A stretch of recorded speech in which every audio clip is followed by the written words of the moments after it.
सत्र की शुरुआत करते हैं। सत्र के पहले वक्ता दिल्ली विश्वविद्यालय के भगत सिंह कॉलेज के हिंदी विभाग के प्रोफेसर सुनील तिवारी जी से। सुनील तिवारी सर साहित्य पर लिखने बोलने के इतर पत्रकारिता और अनुवाद के क्षेत्र से भी जुड़े हैं। पिछले 7 वर्षों से सहृदय नामक पत्रिका के संपादक होने के साथ साथ पत्रकारिता पर इनकी कई सारे पुस्तकें प्रकाशित हैं और साथ ही वे एक कवि भी हैं। ढेर सारी तालियों के साथ स्वागत कीजिए मंच पर सत्र के पहले वक्ता प्रोफेसर सुनील तिवारी। बहुत बहुत धन्यवाद। यहाँ मंचस्थ विद्वद्गण और मंचाभिमुख विद्यानुरागी अध्यापक और छात्रवृंद,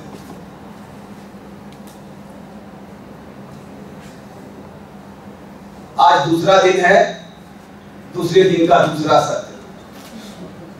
दूसरे दिन थोड़ा आलस्य, थोड़ी तंद्रा, थोड़ी थकावट दिखने लगती है, इसलिए कम में ही कुछ संकेतों में अपनी बात रखनी है। हैदराबाद विश्वविद्यालय के हिंदी विभाग और CSDS के संयुक्त तत्वावधान में आयोजित महत्वपूर्ण विषय पर यह जो अंतर्राष्ट्रीय संगोष्ठी हो रही है, उसके लिए मैं दोनों संस्थाओं का हृदय तल से धन्यवाद करूं और इसके लिए आभार भी कि उन्होंने मुझे मौका दिया कि मैं आपसे रूबरू हो सकूं। बहुत सारी चीजें दोहरा दी गई हैं, कह दी गई हैं और दोहरा भी दी गई हैं। मुझे जो बात करनी है वो हिंदी की प्रतिबंधित पत्रकारिता पर बात करनी है और उसमें मैं जोड़ना चाहता हूं कि हिंदी की जो पत्रकारिता है, जिसका इतिहास 200 वर्षों में केवल अब 3 वर्ष कम है। 1926 में पहला साप्ताहिक निकला, आप सबको पता है, उदंत मार्तंड के रूप में। अल्प वयस रहा, कम समय तक जीवित रहा। शुरुआती दौर में बहुत कम पत्र थे जिनको उम्र मिली। जमानत, जब्ती, जेल, जुर्माना, आना जाना तो जैसे लगा हुआ था। इतनी निर्भीकता कहां से आई? पूरी पत्रकारिता निर्भीकता का निर्द्वंद्व आख्यान कथा कैसे बन गई? उन सारे जो धाराएं उधाराएं, जो कानून के सारे संदर्भ थे, उसको भी यहां दोहराने की जरूरत नहीं, आपको याद भी हो गया होगा। वर्नाकुलर प्रेस एक्ट और वर्नाकुलर संदर्भों में ही, अब आप हिंदी में ही बात कर रहे हैं। एक केवल पत्रकार आमंत्रित था, लॉर्ड कर्जन ने जब बुलाया, वर्नाकुलर प्रेस का केवल एक व्यक्ति बालमुकुंद गुप्त वहां आमंत्रित थे, जो लगातार अपने भारत मित्र पत्र में कर्जन की खूब खबर लेते थे। लेकिन चूंकि भंगड़ की भांग खाकर, एक भांग खाने वाले की भूमिका में सीधा सीधा उन पर अभियोग नहीं लग सकता था, अनुवाद करा के हर बार, हर सप्ताह इस बार क्या लिखा है उस व्यक्ति ने, यह थी कलम की ताकत। तो लगातार जो सचेतता उनमें भी थी, यह जो प्रतिबंध का पूरा दौर है और उसी के बरक्स जो साहस, निर्भयता का जो दौर है, मुकाबला आर पार का था। इतिहास के पृष्ठ स्वर्णाक्षरों से भरे पड़े, नींव बड़ी मजबूत है। कुछ बातें आएंगी कि नींव तो बड़ी मजबूत है, लेकिन आज की इमारत क्यों कमजोर हो गई। लेकिन कुछ बातें अतीत से, इतिहास से, लेकिन यह इतिहास, यह अतीत अनुराग के अर्थ में नहीं है। वह भारती के उस संदर्भ में है कि हम कौन थे, क्या हो गए और क्या होंगे, अभी कहां जाएंगे हम। 200 वर्षों में हमारी यात्रा, मुझे लगता है कि हिंदी की यह पूरी यात्रा संसार की पत्रकारिता के इतिहास में इस तरह से याद किए जाने की जरूरत है कि बहुत ऊंचाई तक जाती है और फिर इतनी ही तेजी से पतन की ओर भी जाती है। सुबह ही बात हो रही थी, आपातकाल का जिक्र आया कि कहा गया चुगने के लिए तो रेंगने की तैयारी हो गई। तो मामला कुछ और ही चला, और तरफ ही चला गया है। केवल बाजार का ही खेल नहीं है। आर्थिक स्थितियां तो पहले भी बड़ी नाजुक थी। भारतेंदु हरिश्चंद्र जिस पत्रिका को निकाल रहे थे, 100 प्रतियां अंग्रेज खरीद रहे थे, उन्होंने प्रतियां लेनी बंद कर दी। जब देखा कि इनका सुर बदल गया, सब परी भारत गए, नर नारी सब होए, अंग्रेज राज सुसार समय पर भारी, पैदल विदेश निर्यात किया कि ख्वारी, ये सब आप जानते हैं। यहाँ जो लोग बैठे हो अधिकांशतः परिचित हैं। अंग्रेजों के काम खड़े होते हैं, 100 प्रतियों की खरीद बंद हो जाती है, पत्रिका बंद हो जाती है, क्योंकि 250 प्रति छपती थी। 100 प्रतियों का बड़ा सहारा था, अंग्रेज उसका एक मुश्त दे देते थे रकम। आज डीएवीपी के विज्ञापनों के साथ यही तो हो रहा है। जिस जगह पर अखबार थोड़ी अपनी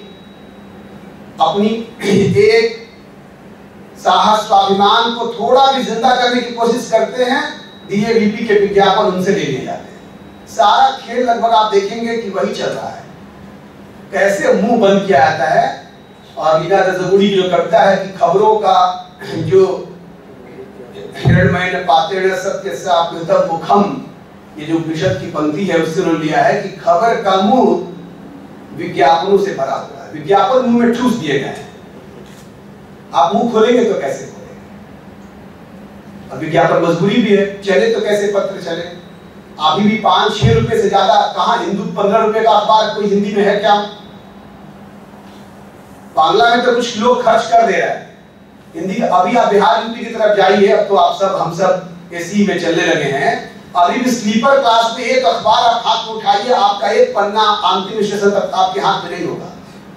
मैं जब जाता हूँ अपने शहर सासाराम में तो मैं देखता हूँ जब कभी अखबार खरीदते एक आदमी उसमें 4 लोग अभी भी झांक रहे हैं। आप विश्वास कीजिए, मोबाइल के जमाने में भी 4 लोग, इतनी भूख तो है जानने की, चर्चाएं होती है, लेकिन क्या उन चर्चाओं को, उन जानकारी जिज्ञासाओं को हमारे अखबार पूरा कर पा रहे हैं? और उस समय जो हम चाहते थे, जबकि प्रतिबंधों का दौर था, दंडात्मक कार्रवाइयों की लड़ी लगी हुई थी, तब वो हमारे पत्रकार ट्रेंड नहीं थे। अब तो बड़े बड़े खुल गए हैं संस्थान, दिल्ली विश्वविद्यालय भी, मास कम्युनिकेशन जामिया भी पढ़ा रहा है, Indian institute of mass communication, देश के माखनलाल चतुर्वेदी और पत्रकारिता विश्वविद्यालय, भले महा चतुर्वेदी जी को हम भूल जाएं, लेकिन माखनलाल जी के नाम पर तो विश्वविद्यालय है। दिक्कत यह है कि वह पत्रकारिता, उनकी कर्मवीर की कहां चली गई? उदंत मार्तंड जब बंद हो रहा है, पत्र और पुत्र दोनों एक तरह का, मोह नहीं कहेंगे उसको, पत्र अगर बंद होता है तो लगता है जैसे पुत्र शोक हो गया। मैंने जिस अखबार पर काम किया, पीएचडी अपनी, झाबर बंद शर्मा उसके संपादक थे, कलकत्ता समाचार नाम है उसका, भारत मित्र के पैरेलल वो अखबार छप रहा था कलकत्ते से। 2000 रुपये उस जमाने में, गवर्नर का गुस्सा, कृत आंदोलन चला, घी में मिलावटी कारोबार हो रहा है, वे संपादकीय लिखते हैं, गवर्नर को गुस्सा आता है तो गवर्नर का गुस्सा करके उसी शीर्षक से 2000 रुपये का जुर्माना जब्त कर लिया जाता है। तो इस तरह से पूरा का पूरा जो खेल चला है, आज अखबार के साथ आप देखिए, नाम केवल गिनाया जाए तो जो समय मुझे मिला है 25 से 30 मिनट वो बीत जाएगा उस समय। इतना गौरवशाली इतिहास है, बहुत सारा। इस अंक में प्रतिबंधित साहित्य का जो कल मैंने लिया नहीं उठाया, मैंने कहा था गजेंद्र सर से कि मैंने आपकी अनुपस्थिति में, चूंकि उन्होंने कहा था कि आपको दूंगा, तो मैंने कहा कि एक प्रति जो लोकार्पित होने से रह गई, अभी रैपर नहीं है, उसको मैं ले लेता हूँ, तो मैंने ले लिया। इसमें जो संदर्भ है पत्रकारिता के, उन पर मैं विस्तार से दिया हुआ है। बड़ा अच्छा काम आप लोगों ने किया है। मैंने कलकत्ता समाचार संदर्भ कोष बनाया, उसमें कि उस दिन के अखबार में, नेहरू मेमोरियल म्यूजियम लाइब्रेरी में अखबार है, एक एक पन्नों को खोल कर यह देखा कि संपादकीय का शीर्षक क्या है, संपादकीय किस विषय पर लिखा गया है, मुख्य समाचार क्या है। मित्रों, आप सब जो युवा यहाँ बैठे हुए हैं, अब केवल 4, 5, 10 अखबार का नाम गिनाने और लेख लिखने से काम नहीं चल रहा है। पूरा यज्ञ इन्होंने बहुत बड़े पैमाने पर शुरू कर दिया है और पूरी भूमिका आपने पढ़ ली है, मैनेजर पांडे का आह्वान भी पढ़ लिया है। तो ये मैंने कहा कि अतीत केवल आश्वस्तिकारी नहीं है, वह आश्वस्तिकर इस अर्थ में होगा जब वह आह्वान परक होगा, और यह पूरी की पूरी भूमिका उसी अर्थ में है, बोलने के अर्थ में नहीं, बुलाने के अर्थ में कि चलिए एक एक अखबार को उठाइए, उसके एक एक अंकों को देखिए, सूची तैयार कीजिए क्या छपा है। प्रतिबंधित पत्रकारिता को देखना हो तो अब मैंने देखा अपना काम करते हुए, जैसे आज अखबार आपने उठाया, बहुत सारा नाम जो हमें ज्ञात नहीं, सूचनाएं छपी हैं सहयोगी पत्रों के साथ, आज की तरह होल्ड नहीं है वहां कि हिंदुस्तान टाइम्स को दबाना है तो उसके लिए सारी प्रतियां उठा ली गई, टाइम्स ऑफ इंडिया को कहना कि हम ही सबसे आगे, हर चैनल सबसे तेज सबसे आगे के लिए दूसरे को धक्का मार के जैसे हम आगे निकलते हैं, उस समय तो कोई पत्र अगर बंद हो रहा है, जुर्माना लग रहा है, अच्छा लिख रहा है तो उसकी प्रशंसा छप रही है, सूचनाएं आ रही है। वहां हिंदी पत्रकारिता की संघर्ष यात्रा पर संक्षेप में आप निगाह डालेंगे तो दोहरी तीसरी लड़ाई है। एक तो अशिक्षा, साक्षरता की कमी, अखबार सेठ लोग तो खरीद रहे हैं लेकिन पढ़ने नहीं आता, तो फिर संपादक सारा काम वही कर रहा है, वही पीर, वही बिस्ती, वही बावर्ची, वही सब कुछ कर रहा है, वही संपादकता भी है, वही संपादक भी है, वही छापने वाला भी वही है, मुद्रक भी वही है, प्रकाशक का नाम जाता है, वही बांटने वाला भी वही है, हॉकर भी वही है, और वही सेठ जी को सामने जाकर सुना भी रहा है। फिर भी पैसे नहीं आ रहे हैं तो प्रताप नारायण लिख रहे हैं 8 मास बीते जजमान अब तो करो दक्षिणा दान। 8 महीने बीत गए, एक भी रकम आया ही नहीं। आज दिवस जो उचको तो हिंदुस्तानियों के हित के हेतु पहला संकल्प है जिस अखबार को उदंत मार्तंड को, और यह उदंत मार्तंड जो अंधकार को दूर करने के लिए सूर्य की तरह आपके सम्मुख उदित हुआ है, उगता हुआ सूर्य है, लेकिन जब वो 1.5 वर्ष के बाद बंद होता है, लगभग 1.5 वर्षों के बाद, तो आज दिवस लोग चुको मार्तंडन अस्ताचल को जात है दिन कर दिन अब अंत, लेकिन फिर संकल्पों का अंत नहीं होता, उत्साह का अंत नहीं होता दोस्तों। फिर 1850 में वो व्यक्ति थकता नहीं, हारता नहीं, फिर सामदत मार कर देगा, फिर वो अल्पवयस्क अखबार है, साधन नहीं है उसके पास, फिर बंद हो जाता है। लेकिन यह जो हौसला है, यही हौसला ताकत थी जो जिसका सूरज नहीं डूबता इस साम्राज्य का, उससे सीधी लड़ाई। आप अकबर इलाहाबादी को तो जानते ही हैं, उनका तोप का मुकाबला केवल ये शेर में नहीं आया, सचमुच में यह काम हो रहा था। खींचो न कमानों को न तलवार निकालो, जब तोप मुकाबिल हो तो अखबार निकालो। अखबार का सीधे सीधे तोप से मुकाबला कर रहे थे। तो ये पूरी जो वैचारिक लड़ाई है, आप देखें क्यों सबसे मौजू यह जो शेर है वो सचमुच में यथार्थ के साथ जुड़ा हुआ है। आज तो अभी पीछे 31 तारीख को धनुष का जो सेमिनार था, उसमें कृष्ण कुमार जी कह रहे थे अब तो ये दैनिक जागरण का जो है वही जागरण है जो रोज आपको लेकिन जगा नहीं रहा, सुला रहा है।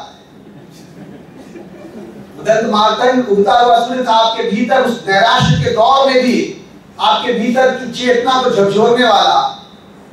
लेकिन आज के अखबार जो बाबू विष्णुराव पराडकर ने कहा था कि यह अखबार जो है वो कैसे है, आपने कल देखा वो सारे पन्ने, रविकांत जी ने कहा कि रोशनी कम है, उसके बावजूद वो पन्ने भूरे पन्ने जब आप संग्रहालयों में देखेंगे अभिलेखागार में धूसर हो गए, पीले पड़ गए हैं, लेकिन उनके अक्षरों के आप उस दहकते लावे की उसकी रोशनी को महसूस कर सकते हैं उस ताप को।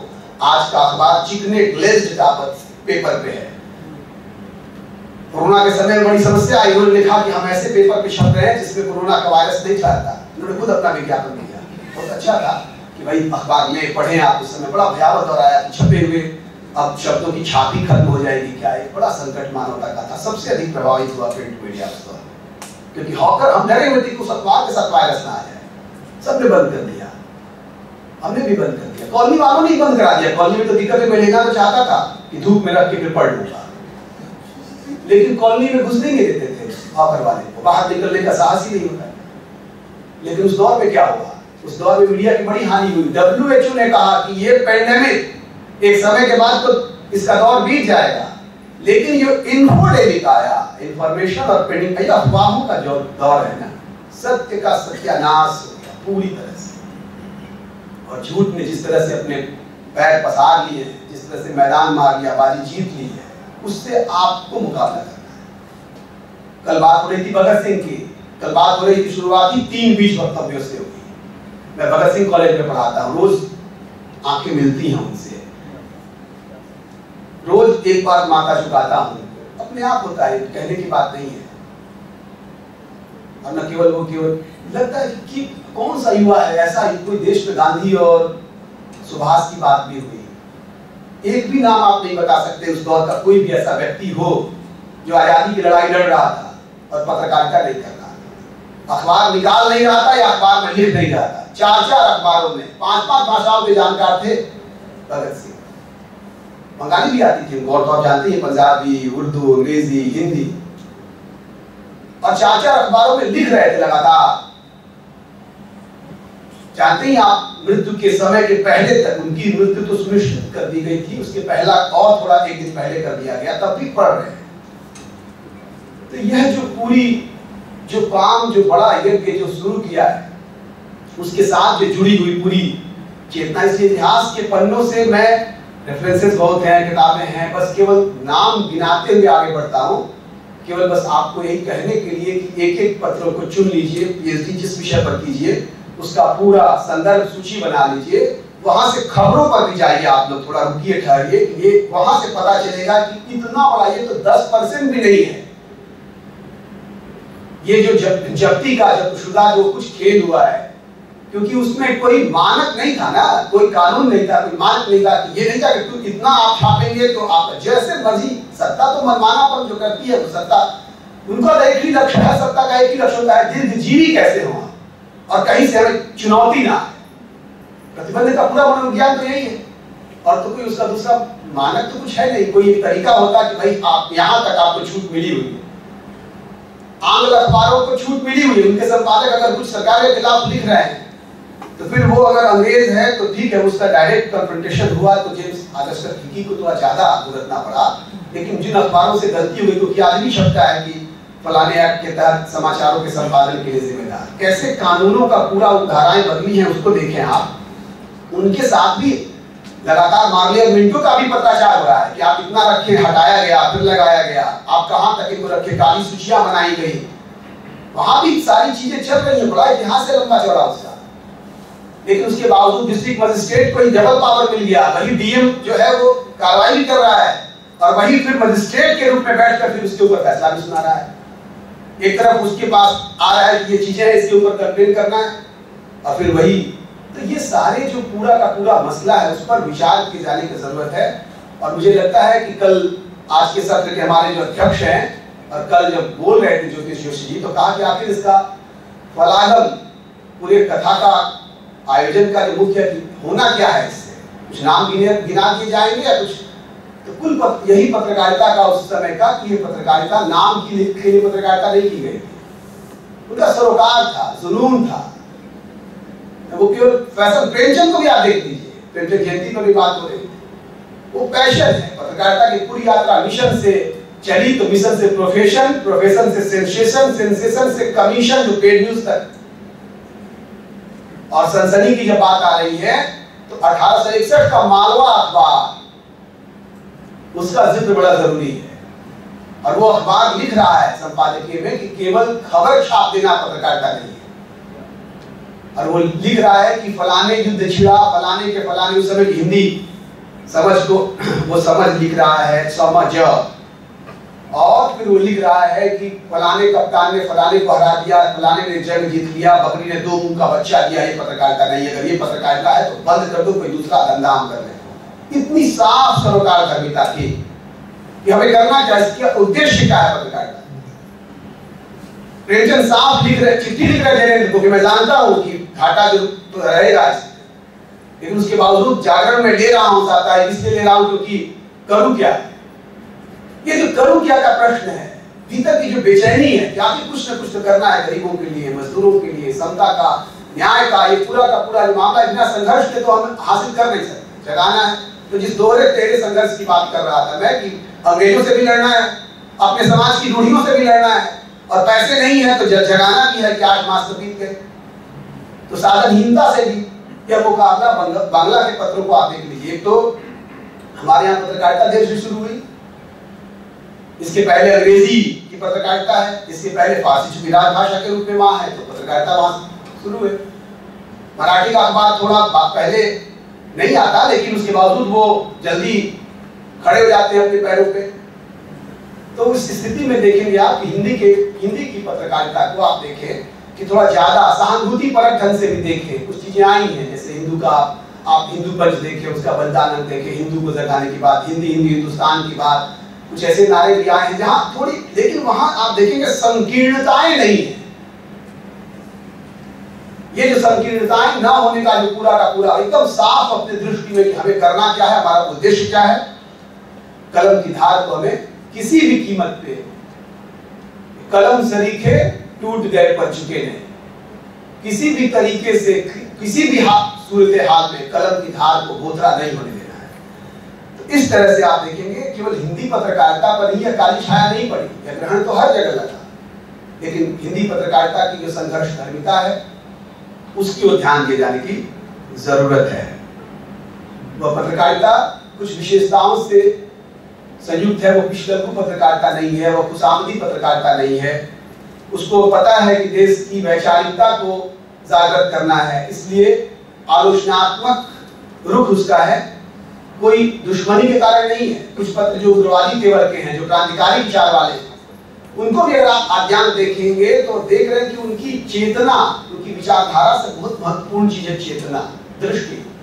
उसकी दृष्टि का अवलोकन जब आप करेंगे तो आप देखेंगे, क्योंकि वो विचारधारा हो सकती है, कोई गरम दल का है, कोई नरम दल का है, कोई तिलक का अनुगामी है, कोई गांधी का अनुगामी है, लेकिन ये सारा आप देखिए गांधी खुद कंधा देते हैं तिलक के साथ। उस यात्रा में गांधी शामिल, बात विवाद होता है, भगत सिंह से मिले नहीं मिले, क्या हुआ, वो सब आप सब जानते हैं कि वर्षक विद्यालय के सारे खेल हैं। कोई मनभेद नहीं है, मतभेद है, मनभेद नहीं है, मिलकर लड़ रहे हैं, एकजुट होकर लड़ रहे हैं। हिंदी के अखबार एक साथ हैं, वहां भाषा संबंधी विवाद हुए हैं, खूब हुए हैं, अनस्थिरता को लेकर, और द्विवेदी जी लिख रहे हैं कि वैसा हिंदी लिखने वाला, शुक्ल जी लिख रहे हैं कि वैसा हिंदी लिखने वाला नहीं लिखा। सदर्शन पत्रिका पर मैंने काम किया, माधव प्रसाद मिश्र उसके संपादक थे, खूब छिड़ी है जंग दोनों में, महावीर प्रसाद द्विवेदी में और उनमें। उसके बावजूद आप देखें कि जब उनकी मृत्यु होती है तो जो शोक संदेश उसमें छपता है, क्या भीतर राग है। पंत और निराला के संदर्भ में आपने वो बात देखी है कि महादेवी की रात भर बैठे हुए हैं कि सूचना कोई ऐसी तो नहीं आ रही। प्रसाद के बारे में आप देखिए, वहां प्रसाद खुद हंस का नामकरण करते हैं, प्रेमचंद लिखते हैं कि आप ये गड़े मुर्दे जो उखाड़ने वाला काम। तो ये सारी बातें जो हैं सैकड़ों उदाहरण दिए जा सकते हैं। ये संवेद कड़ाई थी, साथ साथ मिलकर एक एक कदम साथ चलते हुए, कंधे से कंधा मिलाकर पूरी पत्रकारिता का पूरा दाय जो विरासत है उसको आप देखें। सारे प्रयास अंग्रेजी सरकार की आंखों में जो खटक रहे थे, तो कई सारे जो कानून बनाए गए उन सबको मैं छोड़ता हुआ आगे बढ़ रहा हूं। और कितनी जल्दीबाजी में जो अपने न्याय का दम भरने वाला शासन था, वो बिना बहस के कई कानूनों को पास कराता है। खिचड़ी समाचार जो पूर्वी उत्तर, उस पर एक प्रलेख नहीं है, उसी की चर्चा में कर रहा हूँ। खिचड़ी समाचार जो है पूर्वी उत्तर प्रदेश से प्रकाशित हुआ है, मिर्जापुर से, और 1888 में यह अखबार जो है वो छपता है और वो अपना आदर्श वाक्य लिखता है कि अन्याय फूक के हारनहार, दे न्याय स्वाद आनंद टकार, स्वातंत्र प्रजा को बल आधार, दैवे यह खिचड़ी समाचार। मुस्लिम और हिंदू जो अलगाववादी नीतियां, ये सब उस चाल को समझ रहे थे अखबार में, सब उसका विरोध करता है। विचारों की उग्रता के कारण संपादक को जेल, जुर्माना दोनों मिलता है, लेकिन माधव प्रसाद धवन जो है छुपते नहीं हैं।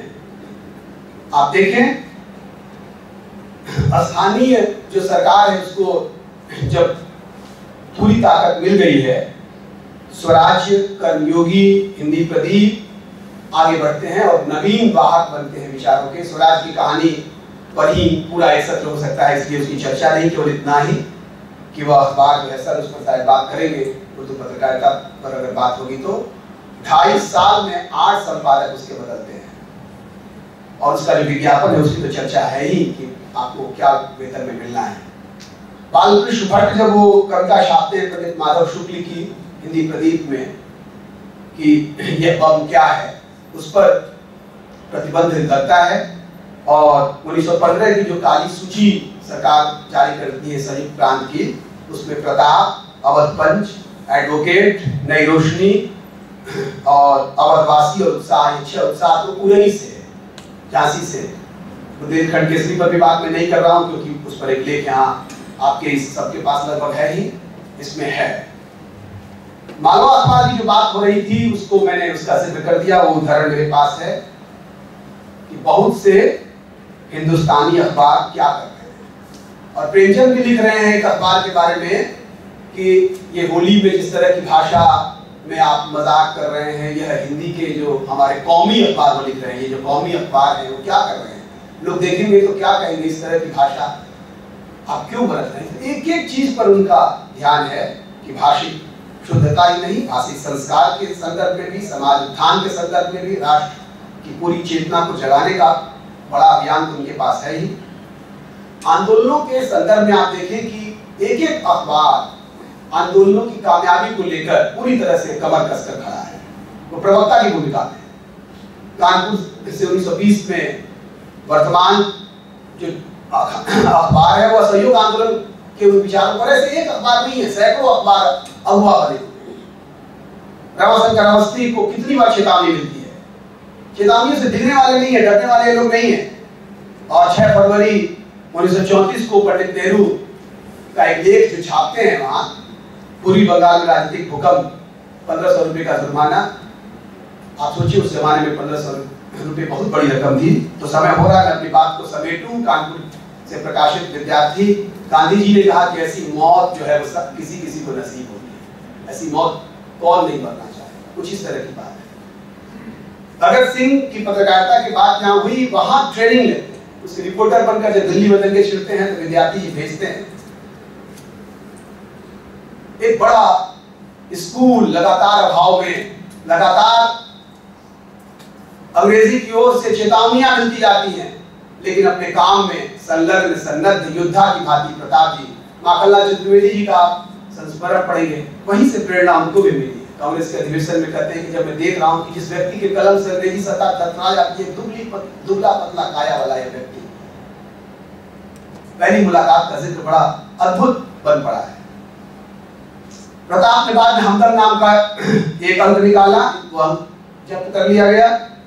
शंखनाद, क्रांति, इलाहाबाद का नया हिंदुस्तान, विप्लव, हिंदी के जो विद्यार्थी जानते हैं, यशपाल क्रांतिकारी भी हैं, और चंद्रशेखर आजाद के ऊपर जो अंक निकाला उन्होंने, स्वदेश का जो 4 लेख है उसका जिक्र मैं करना चाहता था लेकिन नहीं कर रहा हूं।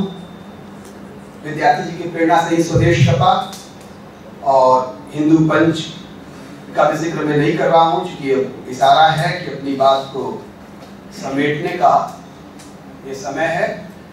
केवल मैंने शुरू में ही कहा था कि इतिहास के जो पन्ने हैं, जो बड़े चमकदार पन्ने हैं, कई सारे अलक्षित व्यक्तित्व, अलक्षित पत्र हमारे सामने हैं। सरकार तो यही चाहती है, ये जो गीत आपने सुना है, सब कुछ पर्दे में रहने दो, पर्दा न उठाओ, सब कुछ पर्दा में रहे तो बड़ा अच्छा है। लेकिन जब महादेवी कहती हैं कि पत्रकार के पैरों के छालों से इतिहास लिखा जाता है, तो निश्चित रूप से हमें उस पत्रकारिता के पन्नों की ओर लौटने की जरूरत है। आज रिपोर्टर जो है वो सपोर्टर है या पोर्टर है या प्रमोटर है, ये बड़ी स्थिति विकराल है। पत्रकारिता के बारे में लोग पढ़ाते हैं कि कोई अगर आपको ये बताए कि बारिश हो रही है तब भी आपको नहीं मानना है, बारिश नहीं हो रही है तब भी आपको नहीं मानना है, बारिश हो रही है नहीं हो रही है बाहर निकलकर आप देखें तभी वही सत्य है। लेकिन आज तो बैठ के ही डेस्क पे सारी रिपोर्टिंग हो जाती है, फील्ड में जाने की जरूरत ही नहीं है। तो इस तरह से एक 2 मिनट और लूंगा बस केवल। एक पंक्ति मैंने पढ़ी थी कि मुख के सौंदर्य की अपेक्षा मस्तिष्क की उड़ान जरूरी है। विनोबा भावे ने कभी कहा था कि जो थर्मामीटर आपके पास है उसका कोई तापमान नहीं होता, इसीलिए पारे का कोई तापमान नहीं होता, इसीलिए वो बुखार माप पाता है। और आचार्य रजनीश ने कहा कि एक अखबार की जिंदगी और मच्छर की जिंदगी केवल 24 घंटे की जिंदगी है। मैंने अखबार पे ही काम किया है। अखबार का काम केवल अपने चप्पल को लपेटना, अमरूद को पकाना इस अर्थ में ही नहीं है, या रद्दी बेच देना। उस अखबार के पन्नों पर आज़ादी की केवल ये हमारी अमानत भी है और हमारी विरासत भी है। बहुत बड़ा काम जो है, एक बहुत बड़ा संकल्प गजेंद्र जी और रविकांत जी, रवि यहाँ भी उदंत मार्तंड के रवि हैं और गजेंद्र केवल गज नहीं है, शरीर का बल नहीं, संकल्प का बल। गजेंद्र मोक्ष भी आपने पढ़ा है, तो आप ले जाएं अगर चाहें तो। संकल्पों में बहुत बड़ा बल है। इसलिए मैं केवल इतना ही कहना चाह रहा हूँ कि सचमुच में रामस्वरूप चतुर्वेदी जी का मैंने एक इंटरव्यू किया था, उनको व्यास सम्मान मिला सर, तो उन्होंने कहा कि दिल्ली में तो केवल जो है वो बाजार है, बाहर की जो सब्जियां, फल और फसल है वो बेची जाती है, उगाई तो हैदराबाद की है फसल। बाहर इलाहाबाद, काशी, सारे केंद्र जब बंद हुए, बाजार के रूप में दिल्ली का इसकी जगमगाहट है। लेकिन जो रचनात्मकता, जो सृजन धर्मिता, जो आप युवा यहाँ खड़े हैं, उन सब बैठे हैं। बैठे इसलिए हैं कि नहीं कर रहा, खड़े हैं, खड़े हो जाने का वक्त है। इसलिए मैं आपको बैठा हुआ देख रहा हूं, लेकिन मान के चल रहा हूं कि आप तुरंत खड़े हो जाएंगे, काम में लग जाएंगे। इसलिए सर्वाधिक युवा आबादी वाला यह देश, आपसे ही उम्मीद है। केदारनाथ सिंह की कविता है कि मौसम चाहे कितनी भी खराब हो, उम्मीद नहीं छोड़ती कविताएं। यह जो पत्रकारिता है, यह सृजनात्मकता है, जो आपका संकल्प है। वैकल्पिक पत्रकारिता की बहुत बड़ी भूमिका है और बहुत बड़ा संसार आपके सामने है। इसलिए मैं अपनी बात को समेटूं और भी हमारे साथ जो लोग हैं, फिराक एक नई सूरत निकल तो सकती है, बकौल इन आंखों के दुनिया बदल तो सकती है। इस बदहाली से निकालने के वास्ते आप सब बदलाव के वाहक बनेंगे। इसी शुभकामनाओं के साथ मैं अपनी बात को यहीं विराम देता हूं। और जैसा कि पीछे अभी संचालक ने बड़ा अच्छा कहा था कि फिर किसी मूड पर मुलाकात होगी, तो सचमुच में फिर कहीं मिलेंगे। असल तो बहुत सारे फेसबुक पर इधर उधर बहुत सारे मोड़ हैं, वो मोड़ केवल गलियों में ढूंढना नहीं है। तो फिर मिलेंगे, फिर उसी उत्साह से। और फिर आपसे मैं एक बार याद दिला रहा हूँ कि जिस साम्राज्य का सूरज नहीं डूबता था, उसको इस पत्रकारिता ने, उन लोगों ने जिनके पास कुछ भी नहीं था, एक धोती पहनते थे, उसी को फिर सुखाते थे और फिर अगले दिन फिर अपने काम पर निकलते थे। उनके उस संकल्प ने अगर इतने बड़े साम्राज्य को, तो आज की जो सरकारें हैं, मेरे पास वो सूची थी कि संसदीय शब्दों की प्रतिबंधों का आज का जो संदर्भ है, उस पर मैंने कोई बात नहीं की, इसलिए क्योंकि समय की कमी है। आपके 1952 में जो उस समय का विधेयक था, जिसमें कि 167 शायद शब्द प्रतिबंधित थे, अभी तो 52 पृष्ठों की पूरी पुस्तिका पिछले साल निकली है कि आप ये शब्द बोल ही नहीं सकते। इसमें लॉलीपॉप भी है, उसमें तो ऐसे शब्दों की सूची है कि आप हंसते हंसते गिर जाएंगे। और चूंकि फिर समय की कमी है, इसलिए मैं उसको नहीं निकालूं तो ज्यादा अच्छा है। फिर भी मैं अपने को रोक नहीं पा रहा हूं कि ये देखिए, ashamed, abuse, betrayed, corrupt, drama, hypocrisy, incompetent, ऐसे तो शब्द जो रोजमर्रे के व्यवहार में हम बोल रहे हैं, लेकिन ये सारे शब्द जो हैं वो बंद कर दिए गए हैं। फिर मैं कहूंगा रफी साहब की फिर एक पंक्ति के साथ कि कुछ होगा अगर मैं बोलूंगा, टूटे ना टूटे तिलस्म सत्ता का, मेरे भीतर का कायर टूटेगा। आप सब, हम सब के भीतर जो एक आलस्य, जड़ता और कायरता है, शब्दों की सूचियां बना ली जाएंगी, हमें बार बार रोका जाएगा, लेकिन हमें बोलना है और केवल बोलना ही नहीं है, आगे बढ़ना है। जय हिंद।